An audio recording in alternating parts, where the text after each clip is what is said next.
When I'm gone from this earth, I don't want my legacy to be defined by the challenges that I face. I want it to be defined by how I face those challenges. I'm Eric Searcy, and this is my story.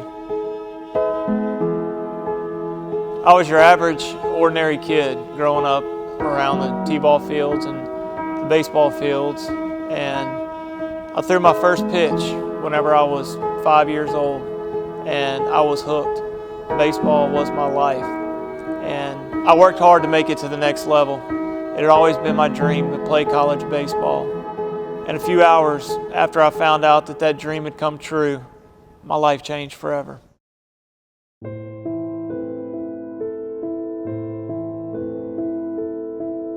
After taking my last final exam, the coach called me into his office and told me that I'd made the team.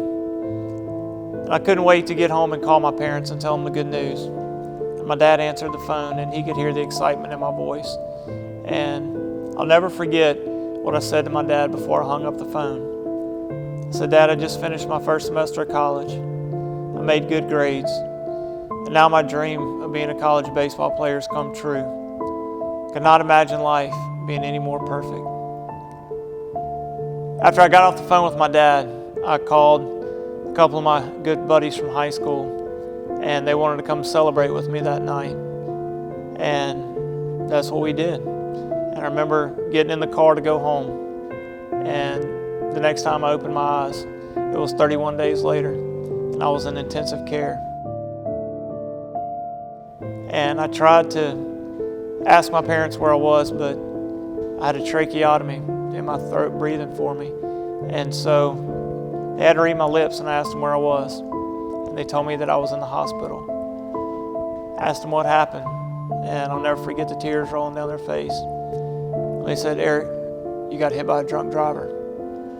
And after 31 days of intensive care, I was airlifted to a rehabilitation facility where I spent 3.5 months learning to live life as a quadriplegic.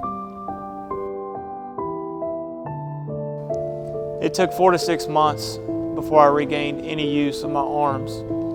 But throughout it all, my driving force has been my faith, family, and love of the outdoors.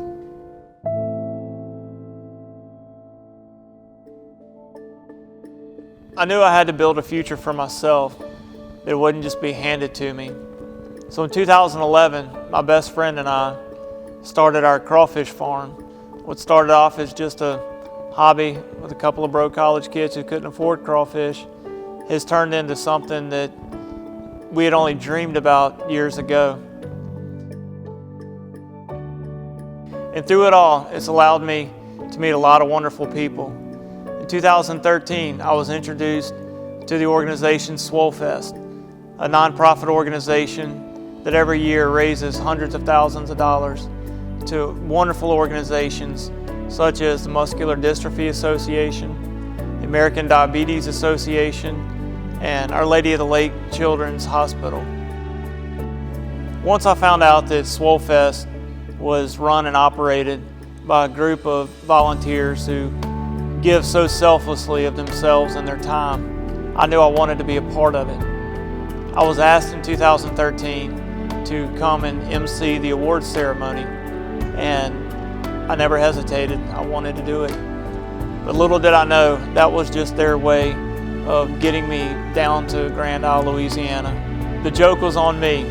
The real reason they got me to the awards ceremony is because I was the Outdoor Wish recipient.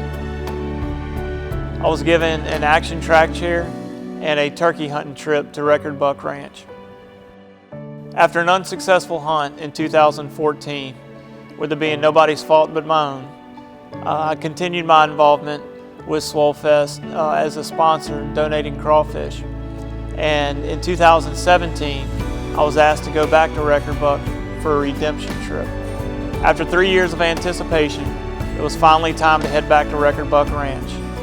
We got there in just enough time to make an afternoon hunt.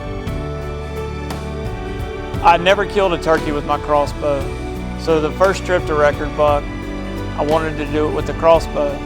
And after 2 misses, I had 3 years to think about everything that I'd done wrong. And when we got to the blind, the place just looked incredible. After only 30 or 45 minutes in the blind, we had a few deer start filtering through, grazing, and we heard some turkeys off in the distance, and I knew it was game time. I gave a few soft yelps and clucks, and had the first group of gobblers come in, and they were about 35 yards, which was well within my range for my crossbow. After going through all my mental checklists, I let the arrow fly.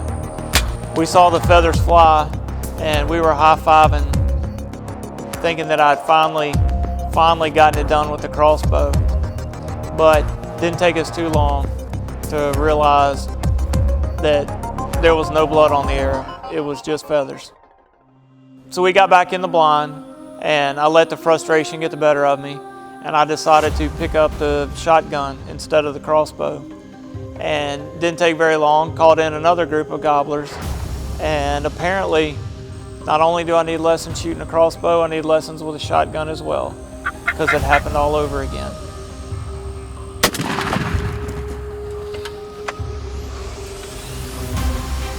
So after the second miss, and I was certainly feeling defeated that night, like so many other times over the past 18 years.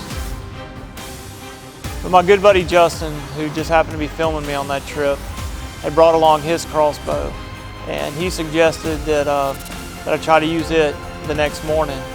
And he stayed up half the night making sure that his crossbow was ready to go the next morning.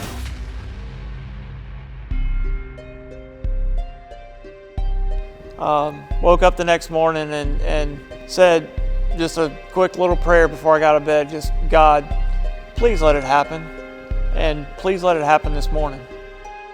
So we made it out to the same blind the next morning well before daylight, and it didn't take us long to realize that the turkeys were right where we had left them on the roost, about 40 or 50 yards behind us, and they were on fire that morning. It started breaking daylight, and we heard turkeys flying down all behind us, and saw some out in front of us. It wouldn't come in. So after a little while of no action, I made a soft yelp and heard a group of turkeys gobble not 30 or 40 yards behind us, and they were coming in a hurry. A few seconds later, we had a group of really nice longbeards come in from our left, and I didn't waste any time. When I pulled the trigger this time, I made sure that it counted. The bird didn't run maybe 25 or 30 yards. There for a second, I thought I'd actually broken my hand high-fiving the cameraman, Justin, and we were both just, I think he was just as happy as I was, and I couldn't wait to get my hands on him. I don't want to be defined by the challenges that I faced. I want to be defined by how I face those challenges. I learned a long time ago that the only way to heal is to face it. And when I finally started doing that, it's just applied to so many different things in life. Turkey hunting, you know, get knocked down, but if you keep trying, hey, here's the result right here. You know, the lessons I learned on the baseball field have applied to so many aspects of my life, including this hunt. Get knocked down so many times. The only way you're going to ever succeed is to get back up and try it again. And that's exactly what I did.